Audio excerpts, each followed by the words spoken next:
नमस्कार दोस्तों, एक बार फिर से आप सभी का स्वागत है। इस पर्टिकुलर वीडियो में हम कुछ बीपीएससी के एग्ज़ाम में जो क्वेश्चन पूछा जाएगा, चाहे बीपीएससी का जो हाल फिलहाल में एग्ज़ाम होने वाला है दोस्तों, कुछ बच्चे एलडीसी का फॉर्म भरे होंगे, कुछ बीपीएससी पीसीएस का फॉर्म सरसठवीं का जो एग्ज़ाम होने वाला है 30 अप्रैल के आसपास, फिर सीडीपीओ का एग्ज़ाम होगा बीपीएससी का, और जो जो कुछ खास है, कुछ ही स्टूडेंट के लिए है BPSC assistant public sanitary and waste management officer, जो इन सब का फॉर्म भरे हैं दोस्तों। तो सभी में क्वेश्चन का ट्रेंड लगभग एक ही रहता है, क्योंकि सारा एग्जाम बीपीएससी ही कंडक्ट करती है, दोस्तों। तो इसलिए क्वेश्चन का ट्रेंड लगभग सब में एक ही रहता है। ठीक, जो जनरल स्टडीज़ है सब में लगभग सिलेबस सबका सेम ही है। हाँ, पेपर 2 का अलग अलग हो सकता है, जैसे अभी हाल ही फिलहाल में जो assistant public sanitary waste management का है, उसका पेपर 2 का सिलेबस तो सभी दोस्त बच्चों जानते ही हैं कि solid and liquid waste management है। इसके अलावा चाहे सीडीपीओ हो, पीसीएस हो या एलडीसी हो, पेपर 2 में वो अपना जो है अपना जीएस वगैरह सब ऑप्शनल सब पूछता है। लेकिन पेपर 1 अगर जनरल स्टडीज़ देखें दोस्तों, तो जनरल स्टडीज़ का सिलेबस लगभग सबका सेम ही है। तो जनरल स्टडीज़ से जो कुछ प्रीवियस ईयर में एग्जाम पूछे गए हैं, या कुछ इंपॉर्टेंट क्वेश्चन जो जनरल स्टडीज़ में, जैसे साइंस पोर्शन है, जो अच्छे क्वेश्चन पूछे जाते हैं दोस्तों साइंस का, वो हम साइंस का क्वेश्चन आज हम डिस्कस करेंगे, जो अक्सर एग्जाम में देखा गया है, आया हुआ है। मैक्सिमम आप यदि प्रीवियस ईयर का क्वेश्चन उल्टाएंगे, पलट के देखेंगे दोस्तों, तो ये सब क्वेश्चन आपको मिल जाएगा।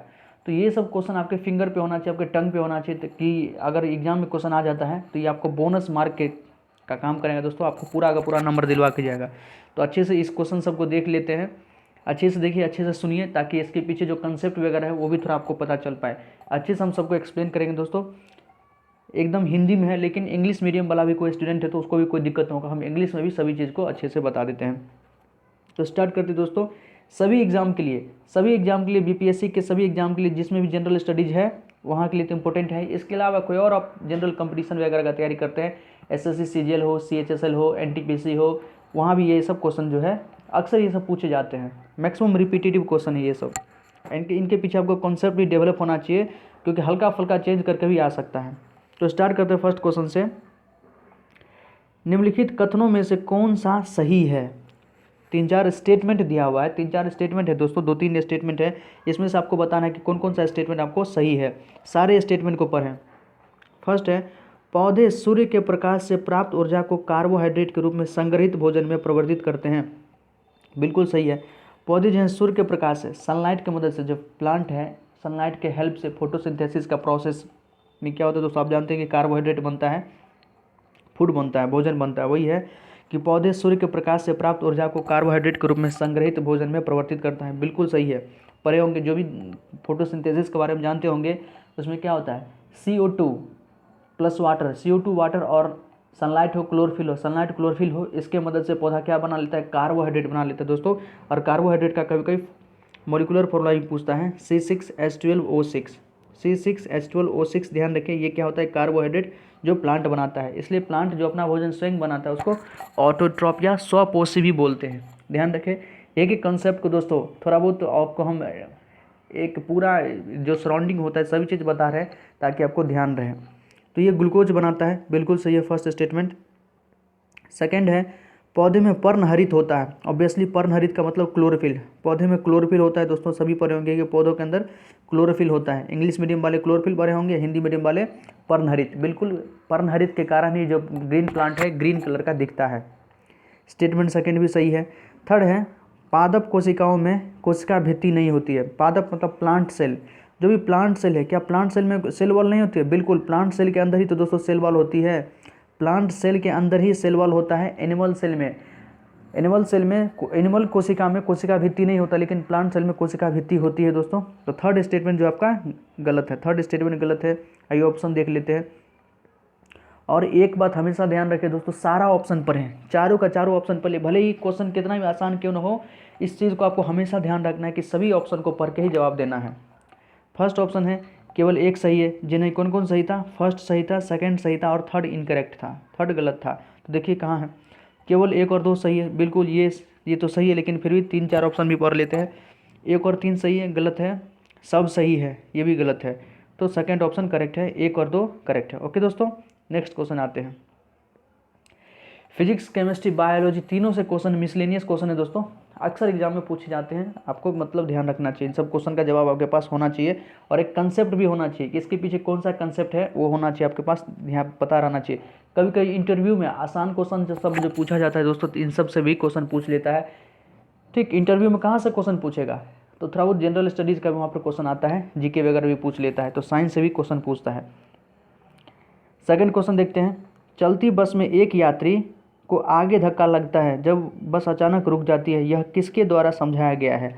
ऑब्वियसली आप भी ऑब्जर्व किए होंगे, चाहे बाइक पे हो या बस में हो या ट्रेन में हो, कहीं हो दोस्तों, आप जब चलते हैं अचानक जब गाड़ी रुकती है तो आप आगे की तरफ गिरते हैं, अब आगे की तरफ हल्का धक्का खा जाते हैं। ये किस नियम के द्वारा समझाया गया है, न्यूटन के पहले नियम के द्वारा। देखिए 4 ऑप्शन दिया हुआ है, न्यूटन के पहले नियम के द्वारा, न्यूटन के दूसरे नियम के द्वारा, न्यूटन के तीसरे नियम के द्वारा, या संवेग के संरक्षण के सिद्धांत के द्वारा। तो सभी बच्चे इसको पढ़ते हैं, क्लास 9th में इसको पढ़ाया जाता है कि फर्स्ट लॉ ऑफ मोशन।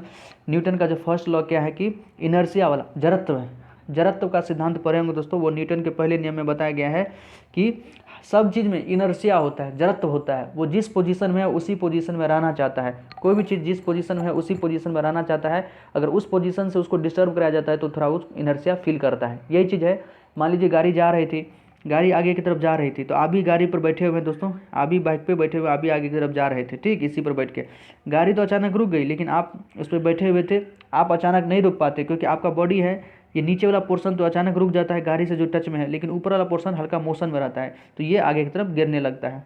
यही है इनर्शिया, लॉ ऑफ इनर्शिया या फर्स्ट लॉ ऑफ मोशन है। न्यूटन का पहला जो नियम है यही है।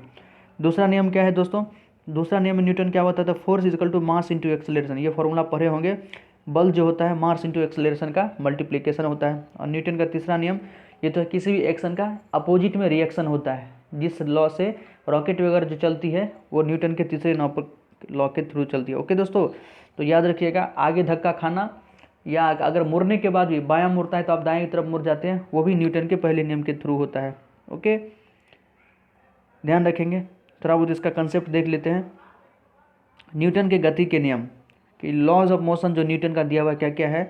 न्यूटन के पहले नियम के अनुसार यदि एक पिंड विरामावस्था या सीधी रेखा में एक स्थिर गति से आगे बढ़ रहा है, या विरामावस्था या स्थिर गति में एक सीधी रेखा में चलती रहेगी तब तक जब तक कि कोई बाह्य बल द्वारा इस पर काम ना किया जाए। मतलब कोई भी चीज़, कोई भी वस्तु है जो किसी एक स्ट्रेट लाइन में बिना किसी डिस्टर्बेंस के अगर जा रही है तो वो उसी में जाना चाहेगी। इसी को तो इनर्शिया कहते हैं दोस्तों, कि कोई भी जिस पोजीशन में रहता है उसी पोजीशन में रहना चाहता है जब तक कि कोई एक्सटर्नल फोर्स, बाहरी बल उस पर काम ना करे।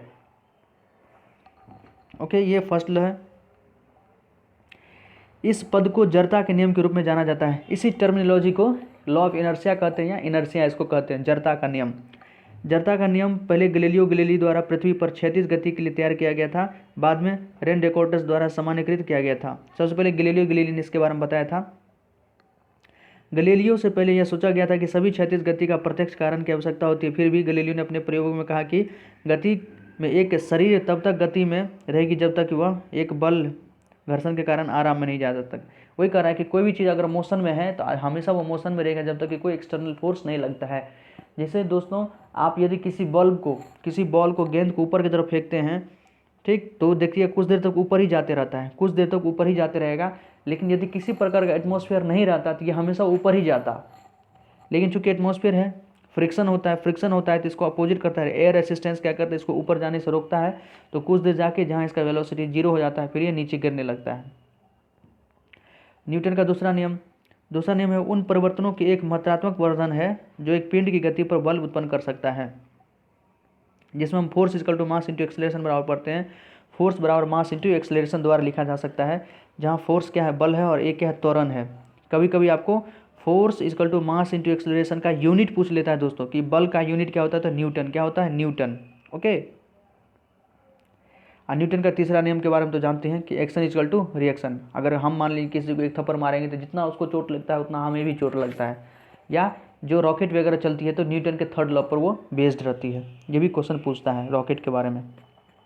नेक्स्ट क्वेश्चन है, इंपॉर्टेंट क्वेश्चन है, कई बार पूछा गया है एग्जाम में।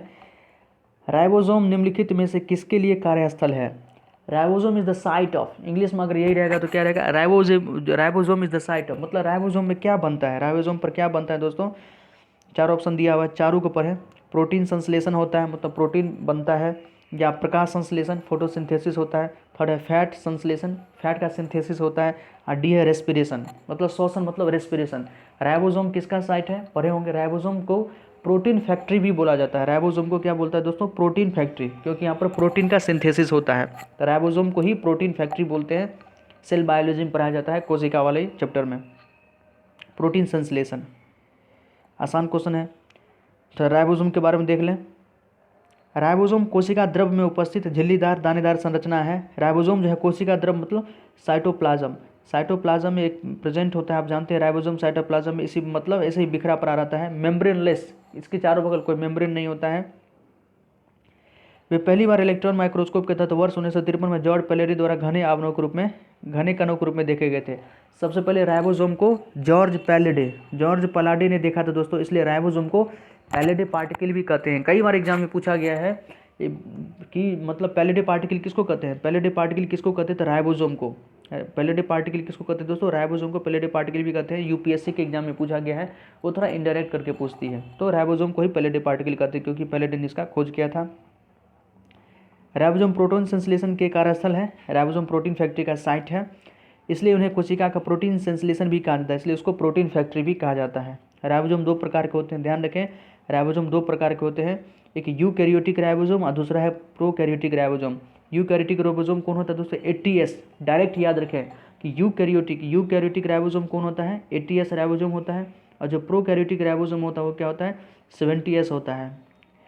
लिविंग ऑर्गेनिज्म, हम सब क्या है, लिविंग ऑर्गेनिज्म है, हम हैं, प्लांट है, एनिमल्स है, जो भी है दोस्तों, ये क्या होता है, यूकैरियोट। इसको क्या कहते हैं, यूकैरियोट। मतलब जो भी मल्टी सेलुलर ऑर्गेनिज्म है, मल्टी सेलुलर ऑर्गेनिज्म मैक्सिमम क्या होता है, बहुकोश के जीव जो जीव हैं वो यूकैरियोटिक हैं। यूकैरियोटिक को और अच्छे से कैसे समझ सकते हैं कि जिसके अंदर वेल डिफाइंड न्यूक्लियस, ऐसा ऑर्गेनिज्म जिसके अंदर वेल डिफाइंड न्यूक्लियस दोस्तों, मान लीजिए कोशिका है, कोशिका के अंदर क्या होता है, न्यूक्लियस होता है। न्यूक्लियस के चारों बगल अगर मेम्ब्रेन है, झिल्ली है तो उसको क्या कहेंगे, यूकैरियोटिक न्यूक्लियस। ठीक, ये सभी लिविंग प्लांट में होता है, एनिमल में होता है, जो मल्टी सेलुलर है। और कोई सेल है जिसके अंदर न्यूक्लियस जो होता है दोस्तों एकदम मतलब क्या करें, न्यूक्लियस के चारों बगल कोई मेम्ब्रेन नहीं होता, उसको क्या कहते हैं, प्रोकैरियोटिक न्यूक्लियस। ये यूनिसेलुलर ऑर्गेनिज्म के अंदर होता है। यूनिसेलुलर ऑर्गेनिज्म आपका अमीबा हो सकता है, पैरामीशियम हो सकता है, बैक्टीरिया हो सकता है, फंजाई हो सकता है दोस्तों, जो भी यूनिसेलुलर लगभग उसमें क्या होता है, प्रोकैरियोटिक न्यूक्लियस होता है, अधिकतर बैक्टीरिया होता है। ठीक, तो यूकैरियोटिक न्यूक्लियस में क्या होता है, 80S राइबोसोम होता है, प्रोकैरियोटिक सेल में 70S राइबोसोम होता है। अच्छा क्वेश्चन है। नेक्स्ट क्वेश्चन है डाइजेस्टिव सिस्टम से, पाचन तंत्र से। आहार नली में अंगों द्वारा स्रावित कौन सा रस वसा के पाचन में महत्वपूर्ण भूमिका निभाता है। मतलब आहार नली मतलब क्या है, ये आपका एलिमेंट्री कनाल है। एलिमेंट्री कनाल जो है दोस्तों, उसमें जो कई सारा जो ऑर्गन्स है, कुछ न कुछ सिक्रीशन देती है, कुछ न कुछ जूस निकालती है, जिससे फूड जो है डाइजेस्ट होता है। तो यहाँ से आपसे पूछ रहा है वसा डाइजेस्ट मतलब फैट के डाइजेशन के लिए, फैट का जो डाइजेशन होगा, फैट को जो पचाएगा, उसके लिए कौन सा रस महत्वपूर्ण भूमिका निभाती है, फैट के डाइजेशन के लिए कौन सा सिक्रीशन महत्वपूर्ण भूमिका निभाती है। ऑप्शन पढ़ते हैं, अग्नाशय रस या लार। अग्नाशय मतलब स्टोमक दोस्तों, और लार मतलब सलाइवा। तो सलाइवा से कोई मतलब फैट का डाइजेशन नहीं होता है। हाइड्रोक्लोरिक एसिड और स्लेम, हाइड्रोक्लोरिक एसिड आपका पेट से निकलता है अग्नाशय से, ये दोस्तों क्या करता है, फैट के डाइजेशन में इसका भी कोई रोल नहीं है। पित्तरस, पित्तरस का मतलब बाइल जूस और अग्नाशय रस स्टोमक से निकलता है। ठीक है, लार का बताए थे, लार वाला ऑप्शन तो होगा ही नहीं दोस्तों, और हाइड्रोक्लोरिक अम्ल भी नहीं होगा। बाइल जूस बिल्कुल, जो पित्तरस है और अग्नाशय रस है, पित्तरस मतलब बाइल जूस है, और जो स्टोमक का जो सिक्रेशन होता है, गैस्ट्रिक जूस के बारे में पढ़े होंगे, तो गैस्ट्रिक जूस और जो बाइल जूस है, ये आपके फैट के डाइजेशन में इंपॉर्टेंट इसका रोल है। ठीक, फैट डाइजेशन में, वसा डाइजेशन में पित्तरस का, बाइल जूस का बहुत बड़ा रोल है। मेन तो इसी का रोल है, पित्तरस का, अग्नाशय रस का और पित्तरस का, ध्यान रखेंगे, इंपॉर्टेंट क्वेश्चन था। पित्तरस बनता कहाँ है दोस्तों, बाइल जूस कहाँ बनता है, तो लीवर के अंदर, यकृत के अंदर पित्तरस बनता है। ये भी क्वेश्चन इंपॉर्टेंट है। नेक्स्ट क्वेश्चन है, इनमें से क्या रक्त को थक्का जमाने में सहायक है। मतलब इनमें से कौन जो है, जो ब्लड को क्लॉट करने में हेल्प करता है, ब्लड का क्लॉटिंग करने में दोस्तों हेल्प करता है। ब्लड क्लॉट होना बहुत ज़रूरी है दोस्तों। कहाँ पर, बाहर में, अगर शरीर से बाहर इंजरी हो गया है और खून निकल रहा है तो वहाँ पर ब्लड क्लॉट होना बहुत ज़्यादा ज़रूरी है। हाँ, शरीर के भीतर ब्लड क्लॉट नहीं होना चाहिए। अगर शरीर के भीतर ब्लड, खून का थक्का अगर जम जाता है, रक्त का थक्का, तब तो आदमी मर भी सकता है, क्योंकि थक्का जम जाएगा, ब्लड पास नहीं कर पाएगा, ऑक्सीजन नहीं पहुंच पाएगा, तो आदमी की डेथ हो सकती है। लेकिन जैसे ही इंजरी हो गया, इंजरी होने के बाद मान लीजिए उसका ब्लड निकल रहा है, उसके बॉडी पार्ट से कहीं से भी ब्लड पर निकल रहा है दोस्तों, तो वहाँ पर ब्लड क्या होना चाहिए, क्लॉट हो जाना चाहिए, वहाँ थक्का जम जाना चाहिए। थक्का का मतलब वहाँ क्या होता है, एक प्रकार से जाम हो जाता है और ब्लड को आगे नहीं निकलने देता है। ठीक, तो वही ब्लड क्लॉटिंग में कौन हेल्प करता है, कई सारे विटामिन का नाम दिया आपको, vitamin A, vitamin D, vitamin के और फोलिक अम्ल। तो ध्यान रखें, जो विटामिन के होता है दोस्तों, विटामिन के ब्लड क्लॉट में महत्वपूर्ण भूमिका निभाता है। विटामिन के, बिल्कुल ध्यान रखें, विटामिन के बहुत ही इंपॉर्टेंट क्वेश्चन है, कई बार एग्जाम में पूछा गया है। नेक्स्ट क्वेश्चन देखते हैं, निम्नलिखित में से किस जलीय जंतु में गलफरे नहीं होती है। आपको कुछ जलीय मतलब एक्वेटिक एनिमल दिया हुआ है, इंग्लिश में इसको कह सकते हैं। क्वेश्चन क्या होगा, which of the following aquatic animal do not have gills. किसके पास गिल्स दोस्तों, गल्फर। गिल्स के बारे में सुने होंगे, मछलियाँ में अधिकतर गिल्स पाया जाता है, जो अक्सर लोग जानते हैं। वैसे जो भी एक्वेटिक एनिमल हैं लगभग सभी में गिल्स पाए जाते हैं, लगभग हम बोले हैं सब में नहीं। गिल्स का मतलब होता है गल्फर। गल्फर से क्या करता है, वो अपना ऑक्सीजन लेता है दोस्तों, गल्फर से ही वो ऑक्सीजन लेता है, जो जलीय जीव होते हैं एक्वेटिक एनिमल। तो जलीय जंतु किसके पास गल्फर नहीं होता है, वो है एक्वेटिक एनिमल लेकिन उसके पास गल्फर नहीं होता है दोस्तों। इंपॉर्टेंट क्वेश्चन इसलिए बन जाता है। देखिए, ऑक्टोपस, ऑक्टोपस जानते हैं आप, स्क्विड, क्लाउन फिश और वेल। क्लाउन फिश और वेल, वेल देखें दोस्तों, वेल को अगर अच्छे से देखें, वेल क्या है, स्तनधारी है। वेल क्या है, मैमल है। वेल क्या है दोस्तों, मैमल है। ये ऐसा मैमल है जो पानी में रहता है, वेल है मैमल। वेल कोई मछली नहीं है, वेल मछली उसको कहते हैं। मछली का जो किंगडम है उसको पाइसेज कहते हैं दोस्तों। क्या कहते हैं, क्लास पाइसेज। पाइसेज पढ़े होंगे, मछली का जो क्लास है दोस्तों पाइसेज है, और वेल जो आती है, वेल आती है मैमल क्लास में। वेल का जो क्लास है मैमल होता है। तो मैमल के अंदर हम सभी मैमल है, वेल भी मैमल है। स्तनधारी है मतलब जिसके अंदर ब्रेस्ट हो, उसको क्या कहते हैं, स्तनधारी कहते हैं दोस्तों। तो मतलब मेमोरी ग्लैंड के बारे में, ये अपने बच्चों को दूध पिलाती है, और ये यंग बर्थ मतलब बच्चा पैदा करती है। मछलियाँ क्या अंडा देती है, मैक्सिमम मछलियाँ जो अंडा देती है, लेकिन जो मैमल होता है वो डायरेक्ट बच्चा पैदा करता है। ठीक है दोस्तों, तो वेल मैमल किससे सांस लेता है, आप देखते होंगे नाक से सांस लेता है। तो इसलिए वेल जो है मैमल है, तो मैमल के अंदर क्या होगा, गिल्स नहीं होगा, गल्फर नहीं होगा, ये नाक से सांस लेता है, ध्यान रखें। और सब तो ऑक्टोपस बिल्कुल इसके पास गिल्स होता है, स्क्विड के पास गिल्स होता है, क्लाउन फिश के पास गिल्स होता है, वेल के पास गिल्स गल्फरा नहीं होता, ध्यान रखेंगे। थोड़ा इसको देख लेते हैं। गल्फरा एक श्वसन अंग है, रेस्पिरेटरी ऑर्गन है, पहले बताए थे। वहाँ से क्या होता है कि ऑक्सीजन लेता है, जो अधिकांश जलीय जीवों में पाया जाता है। मैक्सिमम जलीय जीव में, एक्वेटिक एनिमल में पाया जाता है, सभी में नहीं। गल्फरे पानी में विघटित ऑक्सीजन को निकाल सकते हैं और कार्बन डाइऑक्साइड उत्सर्जित कर सकते हैं। जो काम हमारा नाक का है दोस्तों, नाक से हम क्या करते हैं, ऑक्सीजन लेते हैं और CO2 छोड़ते हैं। वही काम जो एक्वेटिक एनिमल है गिल्स के थ्रू, गल्फरे के थ्रू करता है। वो क्या करता है, ऑक्सीजन को, पानी में जो डिजोल्व ऑक्सीजन होता है उसको लेता है और CO2 को छोड़ देता है। जैसे ऑक्टोपस है, स्क्विड है, क्लाउन फिश है, टोडपोल है, झींगा है, गल्फरे, इस सब में गल्फरे पाया जाता है। वेल में श्वसन में फेफड़े होते हैं। वेल का जो रेस्पिरेटरी ऑर्गन क्या है दोस्तों, उसमें लंग्स होता है। वेल के अंदर रेस्पिरेटरी ऑर्गन क्या है, लंग्स। हमारे जैसे उसमें भी लंग्स होता है, क्योंकि वे भी मैमल है, स्तनधारी हैं, ध्यान रखें। और कुछ देख लेते हैं, अलग अलग पशु में श्वसन अंग, श्वसन अंग से भी क्वेश्चन पूछ देता है, किस किस से मतलब कौन सांस लेता है। देखिए, केचुआ जो होता है दोस्तों, वे त्वचा, स्किन से सांस लेता है। वेल फेफड़ा से लेता है। मरकरी जो स्कॉर्पियन है वो बुक लंग्स होता है उसके अंदर। Cockroach trachea, tracheal system cockroach के अंदर होता है। टेडपोल मछली, झींगा गल्फर से सांस लेता है। मेढक जो है त्वचा से लेता है। उभयचर स्तनधारी, या तो उभयचर हो जिसको एम्फीबियन कहते हैं। स्तनधारी मतलब मैमल जो है हम लोग, और पक्षी, इसके अंदर क्या होता है दोस्तों, फेफड़ा। क्या होता है, फेफड़ा होता है, ध्यान रखें। इंपॉर्टेंट क्वेश्चन है, पूछा जाता है अक्सर। नेक्स्ट क्वेश्चन है, पृथ्वी के किस बिंदु पर गुरुत्वाकर्षण नहीं है। मतलब पृथ्वी के किस बिंदु पर, किस पॉइंट पर, अर्थ के किस पॉइंट पर ग्रेविटी बिल्कुल जीरो है, गुरुत्वाकर्षण नहीं है। मतलब जी का मान कितना है दोस्तों, ग्रेविटी बिल्कुल जीरो है, किस पोजीशन पर हो सकता है।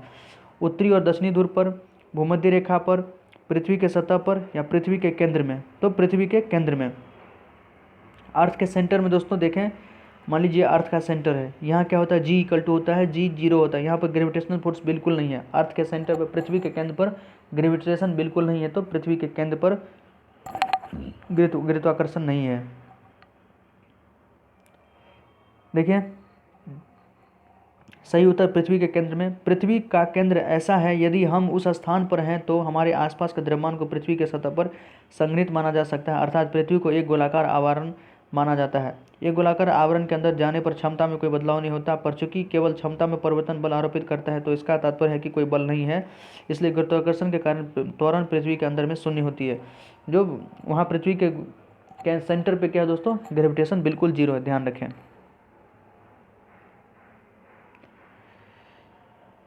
नेक्स्ट क्वेश्चन है, एक एंगस्ट्रॉम का मान डैश माइक्रोन में। एक एंगस्ट्रॉम पढ़े होंगे, एंगस्ट्रॉम और माइक्रोन क्या है दोस्तों, यूनिट है।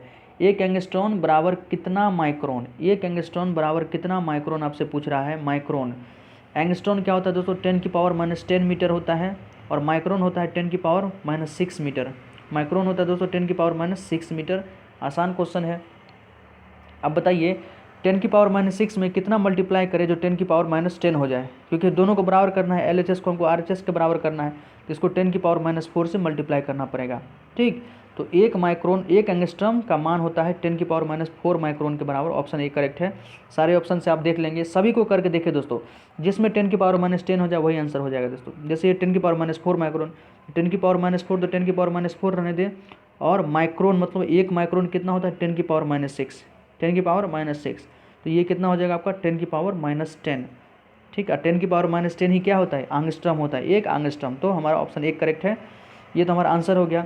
सेकंड को भी चेक करके देख लीजिए दोस्तों, सेकंड को चेक करके देखते हैं हम। 10⁻6 माइक्रोन, तो 10⁻6 और एक माइक्रोन कितना होता है 10⁻6, तो ये तो हो गया आपका 10⁻12। लेकिन हमको एंगस्ट्रॉम पूछा है, ये तो पिकोमीटर हो गया, तो ये गलत हो जाएगा, ये सही नहीं है। थर्ड देखते हैं, 10⁻10 माइक्रोन, 10⁻10 मल्टीप्लाई 10⁻6, ये 10⁻16 हो गया। हमको 10 की पावर कितना पुराना है, 10⁻10 पुराना है, तो दोस्तों ये भी गलत है, और फोर्थ वाला भी ऑप्शन गलत है। तो आप चेक करेंगे तो 10⁻4 माइक्रोन एक एंगस्ट्रॉम के बराबर होता है। और ये क्वेश्चन BPSC में हाल फिलहाल में 2-3 साल पहले दोस्तों पूछा गया है। इस प्रकार से यूनिट चेंज करने का फिजिक्स में ये क्वेश्चन आएगा। फिजिक्स का ये क्वेश्चन, मतलब फिजिक्स में इसको हम रखेंगे, तो यूनिट से यूनिट कन्वर्जन का क्वेश्चन फिजिक्स में आता है। आसान क्वेश्चन होता है, बहुत आसान क्वेश्चन होता है, थोड़ा बहुत आपको आइडिया भी होगा अगर फिजिक्स पढ़े हैं तो। नेक्स्ट क्वेश्चन है, झींगे जिसको झींगा मछली होती है दोस्तों, प्रॉन जिसको कहते हैं, झींगे और तितलियां। झींगा मतलब लोग अधिकतर झींगा मछली कहता है, लेकिन ये मछली नहीं है दोस्तों, ये है ऑर्थ्रोपॉड, चींटी। जिस फैमिली से, जिस परिवार से चींटी बिलोंग करती है, तितलियां बिलोंग करती है दोस्तों, उस फैमिली से झींगा बिलोंग करता है। ये वो मछलियां नहीं है जिस मछलियां को आप समझते हैं, सभी का फैमिली अलग अलग है। जैसे अभी बताए दोस्तों, देखने में समान, जैसे वेल क्या है, मैमल है, स्तनधारी है। वेल क्या है दोस्तों, मैमल है, स्तनधारी है। हम लोग जैसे ये है, जैसे हम लोग हैं, जिस प्रकार से हमारा बॉडी का ऑर्गेनाइजेशन वगैरह सब है, ये हम लोग जैसे है। जैसे जो ह्यूमन फीमेल है वो बच्चा पैदा करती है, डायरेक्ट बच्चा पैदा करती है, तो वेल भी डायरेक्ट बच्चा पैदा करता है। ह्यूमन क्या है, फेफड़ा से सांस लेता है दोस्तों, उसका रेस्पिरेटरी ऑर्गन फेफड़ा है, तो वेल का भी रेस्पिरेटरी ऑर्गन फेफड़ा है। इस प्रकार का इसका है। लेकिन वेल देखने में कैसे लगती है, मछली के समान। पानी में रहती तो लोग इसको मछली के समान समझता है, लेकिन वेल क्या है, मछली नहीं है। उसी प्रकार से झींगा, अधिकतर सुने होंगे झींगा मछली, लोग झींगा मछली कहता है, लेकिन झींगा मछली नहीं है। झींगा क्या है, ऑर्थ्रोपोडा। इसको क्या कहते हैं दोस्तों, ऑर्थ्रोपोडा। ये ऑर्थ्रोपोडा फाइलम जो है इसका ऑर्थ्रोपोडा है। पढ़े होंगे कभी, क्लास 9th में ये सब बताया गया है, एग्जाम में पूछता है।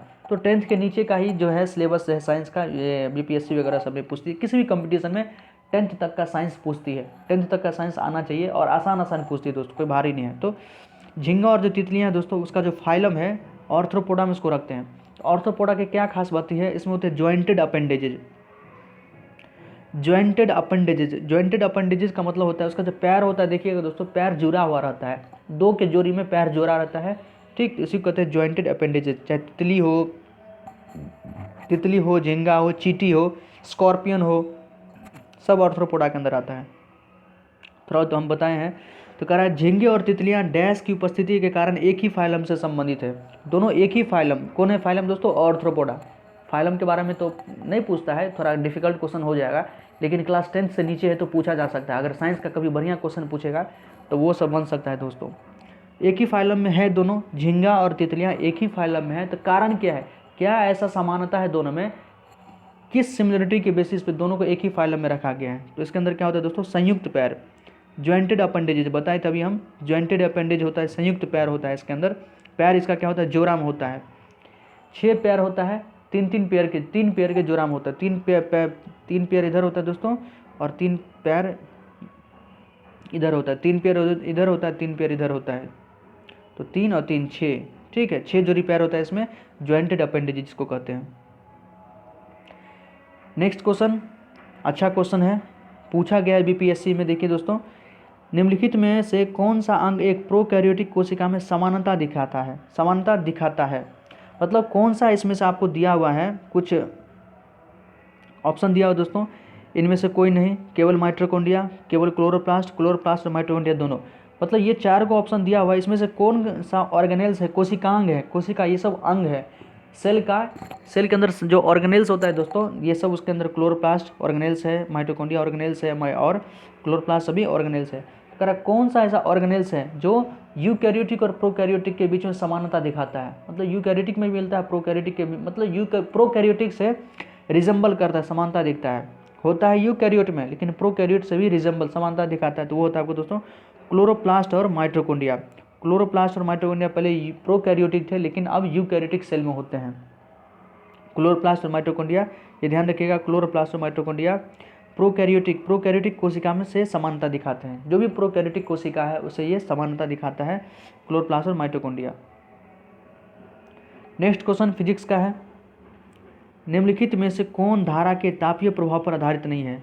मतलब ये जो 4 को ऑप्शन दिया हुआ है, इसमें से धारा मतलब करंट, कौन करंट के हीटिंग इफेक्ट पर बेस्ड नहीं है? करंट का हीटिंग इफेक्ट आप सुने होंगे, उस पर बेस्ड कौन नहीं है? करंट का जो कुछ हीटिंग इफेक्ट होता है, बिल्कुल हीटिंग इफेक्ट होता है दोस्तों। आप जो आयरन यूज़ करते हैं, जिससे आप अपने कपड़े को प्रेस करते हैं दोस्तों, आयरन, वो क्या है? करंट का क्या हीटिंग इफेक्ट के कारण ही वो चल पाता है, वो गर्म होता है। तो इसमें से कौन कह रहा है कि करंट के तापीय प्रभाव पर आधारित नहीं है?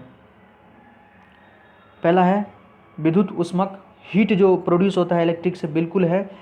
पहले 100 वाट का बल्ब जो कभी देखते होंगे, या अभी भी हैलोजन वगैरह जो बल्ब होता है बहुत ज़्यादा गर्म हो जाता है दोस्तों, तो क्या है? जो इलेक्ट्रिक करंट का हीटिंग इफेक्ट है, बिल्कुल है ये। विद्युत बल्ब, फिलामेंट वाला, पहले की वाले जो हम बात करते, फिलामेंट वाला जो बल्ब होता था पहले, देखते हैं दोस्तों, वो जलने के बाद बहुत ज़्यादा गर्म हो जाता था, तो हीटिंग इफेक्ट है इसमें भी। विद्युत इस्त्री, आयरन के बारे में भी चर्चा किए हैं, वो हीटिंग इफेक्ट पे ही बेस्ड है।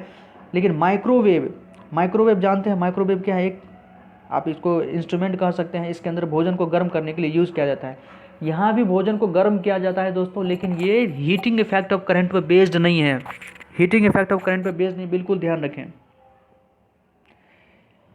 अच्छा क्वेश्चन है, माइक्रोवेव आंसर होगा, इसको देखते हैं। माइक्रोवेव ओवन भोजन को गर्म करने के लिए सूक्ष्म तरंगों का उपयोग करता है। ये जो है माइन्यूट टाइनी जो वेव्स है दोस्तों, वेव्स का प्रयोग करता है, हीटिंग इफेक्ट का नहीं। माइक्रोवेव ओवन के संदर्भ में आमतौर पर उपयोग की जाने वाली रेडियो तरंग की आवृत्ति 25,000 हर्ज, 2500 मेगाहर्ज या 2.5 गीगाहर्ज होती है। यहाँ जो वेव्स वगैरह यूज़ किया जाता है वो 2.5 गीगाहर्ज या 2500 मेगाहर्ज होता है। हर्ज के बारे में पूछ लेता है कभी कभी फ्रीक्वेंसी।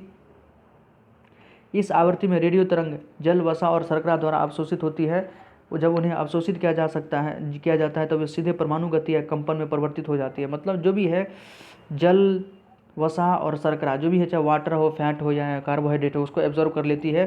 जैसे ही एब्जॉर्व कर लेती है, उसका जो एटम वगैरह है मूव कर लेता है, उसके अंदर काइनेटिक एनर्जी आ जाता है। जैसे काइनेटिक एनर्जी आता है तो वो हीट हो जाता है। इस प्रकार भारी गति या कंपन ऊष्मा में परिवर्तित होती है। अधिकांश प्लास्टिक, कांच या चीनी मिट्टी की चीज़ें द्वारा माइक्रोवेव को अवशोषित नहीं किया जा सकता है। माइक्रोवेव की आवृत्ति जल की प्रतिध्वनि आवृत्ति के बराबर होती है, इसलिए खाद्य पदार्थों को जल के अणुओं के दोलन द्वारा गर्म किया जा सकता है। अच्छा क्वेश्चन था, ध्यान रखेंगे कि माइक्रोवेव्स जो है heating effect of electric current पे बेस्ड नहीं है। नेक्स्ट क्वेश्चन है, एक पौधे की कोशिका भित्ति बनी होती है। पौधे की जो कोशिका भित्ति है, मतलब एक पौधे की कोशिका भित्ति, प्लांट का जो सेल है दोस्तों, प्लांट का जो सेल है उसके अंदर क्या मिलता है? Cell wall. आप जानते हैं, हम लोग पहले भी चर्चा किया, उसके अंदर क्या मिलता है? सेल वॉल मिलता है। तो क्या प्लांट के सेल का जो सेल वॉल है, कोशिका भित्ति है, ये किस चीज़ का बना होता है? सेलुलोज का, कार्बोहाइड्रेट का, लिपिड का या लाइपोप्रोटीन का? सेलुलोज, कार्बोहाइड्रेट, लिपिड या लाइपोप्रोटीन? तो इसको पहले से भी जानते होंगे कि प्लांट का जो सेल वॉल है दोस्तों, प्लांट का सेल वॉल वो सेलुलोज का बना होता है। प्लांट का जो सेल वॉल होता है वो सेलुलोज का बना होता है। किसका? सेलुलोज का। प्लांट का जो सेल वॉल होता है दोस्तों वो सेलुलोज का बना होता है। आसान क्वेश्चन है, पूछता है, लेकिन आसान ही क्वेश्चन पूछता है, लेकिन फिर भी जो बच्चे इसको प्रैक्टिस करके नहीं जाते हैं तो उनका मैक्सिमम क्या हो सकता है, गलत होने का चांस हो जाए। नेक्स्ट क्वेश्चन है, जूतों के सोल को क्यों फैलाया जाता है? जूतों, जो भी शूज आप पहनते हैं दोस्तों, उसके सोल को क्यों फैलाया जाता है, मतलब ज़्यादा वाइड क्यों, ज़्यादा चौड़ा क्यों किया जाता है? तो ताकि देखिए ऑप्शन देखिए, जूतों को अधिक सुरक्षा देने के लिए, घर्षण को कम करने के लिए, घर्षण को बढ़ाने के लिए, या जूते की आयु बढ़ाने के लिए। तो फ्रिक्शन को दोस्तों बढ़ाने के लिए हम करते हैं, सोल का चौड़ाई मतलब ज़्यादा करते हैं ताकि फ्रिक्शन ज़्यादा से ज़्यादा लगे। जितना ज़्यादा फ्रिक्शन होगा, जितना ज़्यादा फ्रिक्शन प्रोड्यूस होगा, उतना चलने में आसानी होगा। स्पोर्ट्स पर्सन का शूज़ देखते होंगे दोस्तों, उसके शूज़ के नीचे और क्या कील भी लगा रहा था, छोटा छोटा कील, मतलब कील जैसा आपको दिखेगा। अगर पैर पड़ जाए उस पर, उससे अगर आपके नंगे पैर पर पैर पड़ जाए तो एकदम जख्मी कर देगा, पैर में छेद कर देता है दोस्तों, उसमें कील लगा रहता है। कारण वही है, ग्रिप ज़्यादा बना रहे, फ्रिक्शन ज़्यादा होगा तो चलने में, उसको दौड़ने में सुविधा होगी। तो घर्षण को बढ़ाने के लिए आप कभी नंगे पैर से बर्फ़ पर चल के देखें दोस्तों, एकदम बर्फ़ ही बर्फ़ होगा, जहाँ लेह लद्दाख की तरफ, शिमला वगैरह अगर कभी जाएंगे घूमने के लिए तो उस पर चलना थोड़ा दिक्कत हो जाता है। शूज़ पहन के भी आसानी से नहीं चल सकते हैं, कारण वही है कि उस पर फ्रिक्शन एकदम कम हो जाता है। फ्रिक्शन कम होगा, चलने में दिक्कत होगा। फ्रिक्शन को बढ़ाने के लिए लोग स्केटिंग करते हैं, देखिएगा दोनों हाथ में लाठी की तरह कुछ रहता है और उससे वो क्या करते हैं, स्केटिंग करते हैं, तो घर्षण को बढ़ाने के लिए। नेक्स्ट क्वेश्चन है, पित्त रस किस में बनता है? बाइल जूस कहाँ बनता है? आपसे पूछ रहा है कि बाइल जूस कहाँ बनता है। ओके, गुर्दा में मतलब किडनी में, लार ग्रंथि सलाइवा में, स्लेवरी ग्लैंड में, यकृत में, लीवर में, या फेफड़ा में। तो आसान क्वेश्चन है। जो बाइल जूस कहाँ बनता है दोस्तों? लीवर के अंदर। बाइल जूस कहाँ बनता है? लीवर के अंदर, यकृत के अंदर क्या बनता है आपका? Bile juice. और पहला क्वेश्चन हम यहीं से शुरू किए थे कि सेकंड क्वेश्चन होगा कि बाइल जूस के किस चीज़ में हेल्प करता है? तो फैट के डाइजेशन में। वसा के डाइजेशन में सबसे बड़ा रोल किसका है? इसी का, यकृत का जो निकलता है बाइल जूस, उसी का सबसे बड़ा रोल है फैट को डाइजेशन में, मतलब वसा को पचाने में सबसे बड़ा रोल है बाइल जूस का या यकृत का। नेक्स्ट क्वेश्चन है, अच्छा क्वेश्चन है, ये भी पूछा गया है कई बार। डीएनए फिंगरप्रिंटिंग के जनक कौन थे? डीएनए फिंगरप्रिंटिंग अपने आप में एडवांस टेक्नोलॉजी है दोस्तों। इसका जो खोज किया हुआ है उनको नोबेल प्राइज़ भी मिला है, डीएनए फिंगरप्रिंटिंग वाले को। आप जानते हैं कि इसके इन्वेंशन से कितना ज़्यादा लाभ हुआ है। फॉरेंसिक साइंस एक मतलब नए आयाम पर पहुंच चुकी है। फॉरेंसिक साइंस नए आयाम पर पहुंच चुकी है, मतलब कुछ भी हो जाए वो ढूंढ लेती है। चाहे रेप का विक्टिम हो, पता नहीं चले, कहीं कुछ एक्सीडेंट हो गया हो, कोई किसी को गोली मार दिया हो, कहीं मर्डर हो जाता है, क्राइम इन्वेस्टिगेशन में सबसे ज़्यादा रोल डीएनए फिंगरप्रिंटिंग दोस्तों। कुछ भी छोटा एक बाल भी अगर वहाँ गिर गया होगा, ब्लड का एक कतरा भी अगर गिर गया होगा, मतलब क्राइम सीन पर, तो जो है फॉरेंसिक वाले पता कर लेते हैं कि किसका है ये डीएनए फिंगरप्रिंटिंग के द्वारा। ओके, तो अपने आप में बहुत बड़ी टेक्नोलॉजी है ये डीएनए फिंगरप्रिंटिंग, बहुत बड़ा डिस्कवरी है। कौन इसके जनक थे? James Watson, Harvind Khorana, Alex Jeffrey या नीरेनबर्ग। तो एलेक्स जेफरी, ध्यान रखिएगा, एलेक्स जेफरी जो है डीएनए फिंगरप्रिंटिंग के जनक इनको माना जाता है, एलेक्स जेफरी। जेम्स वाटसन और क्रिक डीएनए का मॉडल दिया था। डीएनए का मॉडल आप पढ़े होंगे, इस प्रकार का मॉडल जो होता है दोस्तों, ये डीएनए का मॉडल है। ये क्या दिया था जेम्स वाटसन ने। हरविंद खुराना जीन का खोज किया था। जीन कहाँ होता है? डीएनए के ऊपर जो जीन होता है वो हरगोविंद खुराना खोजा था। और नीरेनबर्ग का है, नीरेनबर्ग जो जेनेटिक इंजीनियरिंग में दोस्तों इसका रोल है नीरेनबर्ग का। और डीएनए फिंगरप्रिंटिंग जो हमारा ये आंसर होगा वो है यहाँ पर एलेक्स जाफरी, ध्यान रखेंगे एलेक्स जाफरी। तो ये कुछ अच्छे क्वेश्चन थे, ये स्टैंडर्ड क्वेश्चन थे दोस्तों। स्टैंडर्ड क्वेश्चन हमने जनरल साइंस जो टॉपिक है, फिजिक्स केमिस्ट्री बायोलॉजी, तीनों को मिसलेनियस लेके अच्छे क्वेश्चन किए थे दोस्तों। प्लीज़ अच्छा लगा हो तो चैनल को सब्सक्राइब करें, लाइक करें और जुड़े रहें हमारे चैनल से, क्योंकि इस चैनल पे हम बीपीएससी से रिलेटेड जो भी एग्ज़ाम है, चाहे BPSC assistant public sanitary waste management officer का एग्ज़ाम हो, या आपका एलडीसी का हो, पीसीएस का हो, सीडीपीओ का हो, उससे जुड़े अच्छे क्वेश्चन हम यहाँ पर डिस्कस करते हैं। और जो नोटिफिकेशन वगैरह आती है वो सभी थोड़ा बहुत डिस्कस करते हैं दोस्तों। तो प्लीज़ हमारे चैनल को सब्सक्राइब कर दें, लाइक कर दें। कोई क्वेरी हो, कोई टॉपिक समझ में नहीं आ रहा हो, कोई पढ़ना चाहते तो आप हमें कमेंट कर सकते हैं। ओके दोस्तों, उससे पहले हमारे चैनल को सब्सक्राइब कर दे, लाइक कर दे दोस्तों, क्योंकि आप बेनिफिटेड रहेंगे। एग्ज़ाम मेरा जो क्वेश्चन मिलेगा आपको, एक अच्छा क्वेश्चन मिलेगा दोस्तों, जो अक्सर पूछा जाता है। हम फालतू क्वेश्चन, ज़्यादा क्वेश्चन डिस्कस भी नहीं करते हैं, वही क्वेश्चन जो अक्सर रिपीटेटिव है और थोड़ा बहुत कंसेप्ट भी बताते हैं। ऐसा नहीं कि बस क्वेश्चन पढ़ दिए और आंसर उसका बता दिए। जैसे यही क्वेश्चन दोस्तों, झींगा और तितलियाँ, इसमें हमने अच्छे से चर्चा किया है। फाइलम ऑर्थ्रोपोडा, ये जो फाइलम होता है ऑर्थ्रोपोडा जो है नॉन कॉर्डेट का मेंबर है, इसको अच्छे से हमने चर्चा किया है दोस्तों। ठीक, जॉइंटेड अपेंडेज के बारे में बताए थे, संयुक्त पैर के बारे में बताए थे। तो थोड़ा बहुत हम एक्सप्लेन से बात करते हैं। और यही क्वेश्चन, एक एंगस्ट्रॉम का मान कितना के बराबर दोस्तों, इसको भी हमने अच्छे से बताया है, सारे ऑप्शन को हमने चेक करके बताया है। तो जरूरी है दोस्तों, अच्छे से सभी चीज़ को हम एक्सप्लेन करते हैं, कंसेप्ट को। कोई और क्वेरी हो दोस्तों कमेंट कर सकते हैं। चैनल अगर हमारा जो एक्सप्लेनेशन अच्छा लगा हो तो प्लीज़ धन्यवाद, आप कमेंट सेक्शन में कम से कम धन्यवाद वगैरह भी तो लिख सकते हैं दोस्तों। या कोई इम्प्रोवाइजेशन की आवश्यकता है कि कहीं अगर कहीं कोई चूक हो गया हो तो आप हमें वो भी बता सकते हैं। धन्यवाद दोस्तों, जय हिंद।